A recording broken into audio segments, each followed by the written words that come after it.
welcome to the show.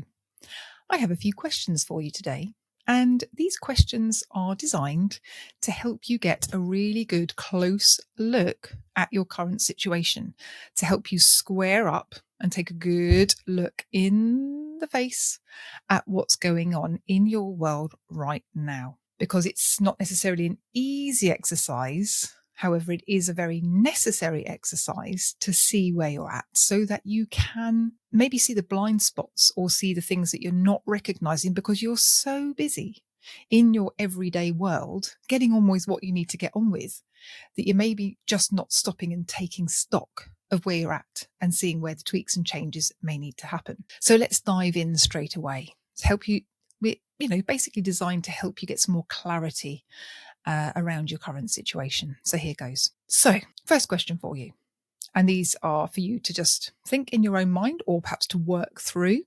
Get a pad and a pen and work through these questions. How much time do you spend working? And I would include that in that, how much time you spend commuting to work and back as well, because that's a work-related activity. The next question is, how much do you get paid for this after taxes, your net income each month? The next question I have for you is, how much time do you have to enjoy your life aside from working and after all usual family activities and personal responsibilities? So the things that you are obliged to do, not obviously the fun stuff that you do as a family or with your partner, but the stuff that you have to get on with. Okay, like the cooking and the cleaning and the chores and the shopping, all those sorts of things. How much time do you have to enjoy your life other than working? Next, you need to ask yourself how much money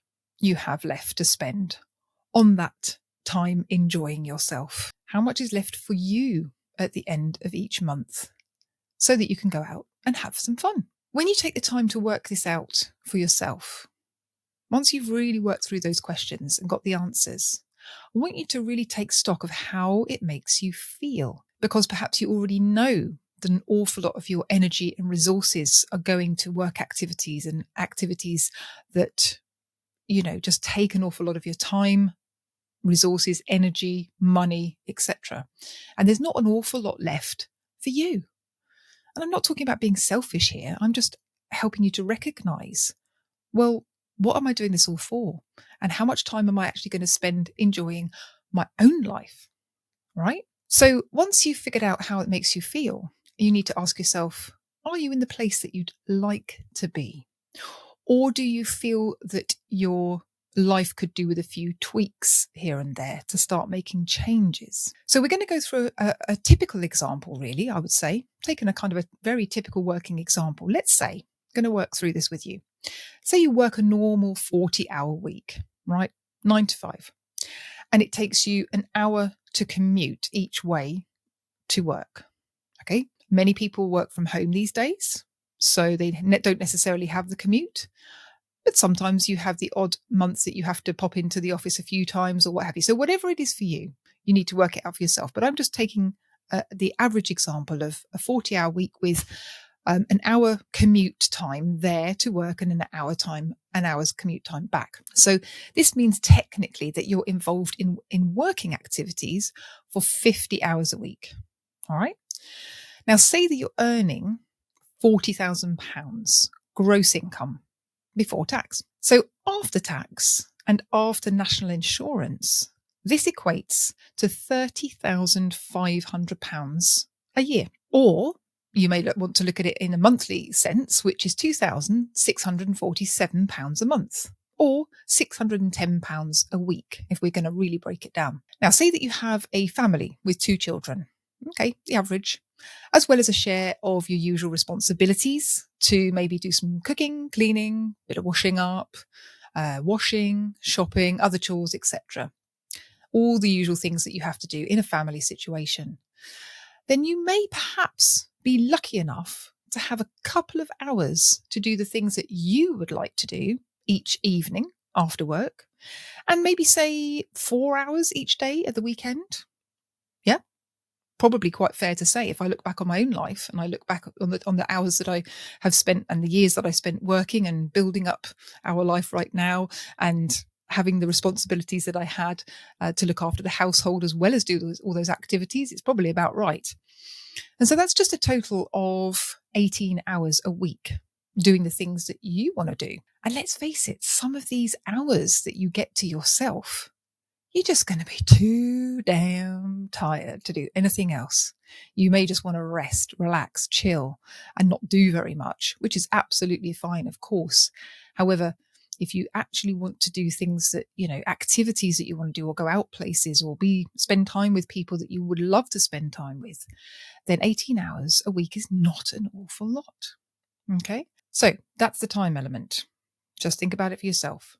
Now, looking at the money, let's say that you live in a very average 3-bedroom house. I'm just taking the averages here, okay? Going to be different for every single person. And let's say that you're going to work out what your usual bills are to run the household and your everyday life. Now, in the UK, I'm talking specifically UK here, the average annual running costs for a 3-bedroom home are almost £20,000 a year for a home that you own, and about £19,000 a year for a rented home. So pretty similar, okay?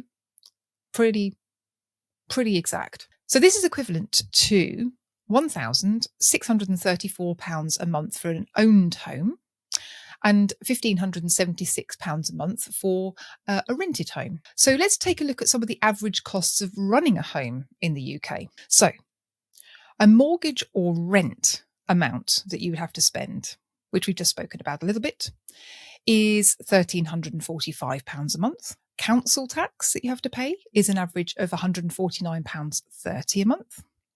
The gas and electric bills are an average cost of £208 a month. Water on average is £34 a month. Buildings and contents insurance is around about £30 a month. And the Wi-Fi costs are about £25 a month. And if you still have a landline, the average cost of that is about £25 a month. And a TV licence is £13.25 a month. So we're not even talking mobile phone bills here either. Okay, that's just the average household bills. In addition to these monthly costs, you need to also budget for maintenance, repairs, and maybe even parking charges if you don't have your own garage or drive or on-street parking.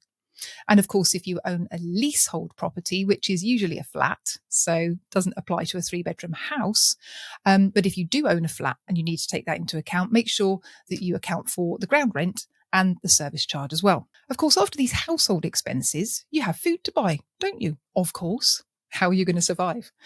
So the average monthly food bill for a family of 4, again, in the UK right now, is £682 a month. £508 of this is spent on groceries from the supermarket, and on average £174 is spent on food prepared out of the house. So takeaways basically, or going out for meals. And so therefore, in terms of just the groceries, the average weekly grocery bill for a family of 4 is £117. So not exactly cheap these days, right? Now let's look at a car. Okay, you're going to get around and about. So the average annual cost to run a car in the UK is £3,580. But this, of course, can vary on several factors, including the fuel that you run it on, the road tax, the insurance, maintenance, and other costs, for example. However, on average, this works out at just under £300 a month at £298. Now, so far, this is a total of all those expenses every month for your home, for your food, for your transportation, of £2,614. Now remember, your take-home salary was £2,647. And this doesn't even take into account any of the unforeseen or emergency items either, let alone being able to afford any of the luxuries like family holidays, presents for people, the small luxuries that you can, that everybody likes to have in their lives. So no wonder most families need 2 working partners in order to make things work these days. At the end of the day, this is all you need, this is what you need to survive, let alone thrive. And it's quite shocking when you start to really take a good look at it and go, what the heck is going on? I'm in this zone of earning, working, paying for things, doing everything I need to do to just exist. And the people that we work with, the people that come to us, they just want to learn how to break free from this and learn how to actually thrive and be freer from this type of existence. So when you think about how much time and how much money you have in order to treat yourself or do the activities that you'd really love to do, then perhaps you need to redress the balance somehow. So take this as a piece of advice to take a snapshot of exactly where you're at right now. Use our financial freedom spreadsheet, which is on the link below, and start to get a grip, start to stare your situation square in the face so that you can start to make changes. Now, as Warren Buffett famously said, if you don't find a way to make money while you sleep, you will work until you die. It's a profound statement. It really is.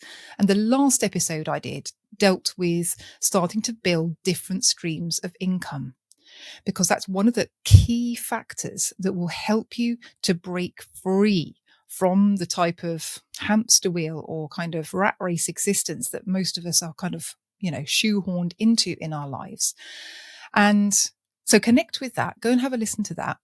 And if you'd like some help, you'd like to figure out this stuff, figure out what's going to be best for you, then please do feel free to contact us. Reach out at thefreedomclub.com. That's the-freedom-club.com, because we absolutely love to help you. Hope you've enjoyed today's episode. Hope it's given you some food for thought. It wasn't meant to be a particularly depressing episode necessarily. However, it was meant to be an eye-opening one. So I hope you have found it as such, and with awareness gives you the ability and the clarity to know what to do or what you need to start to think about doing in order to change your circumstances if you would like to have more time and more money to be able to do the things that you really want to do in your life. So I'll leave you with that thought, and I'll see you on the next episode. Thanks for listening.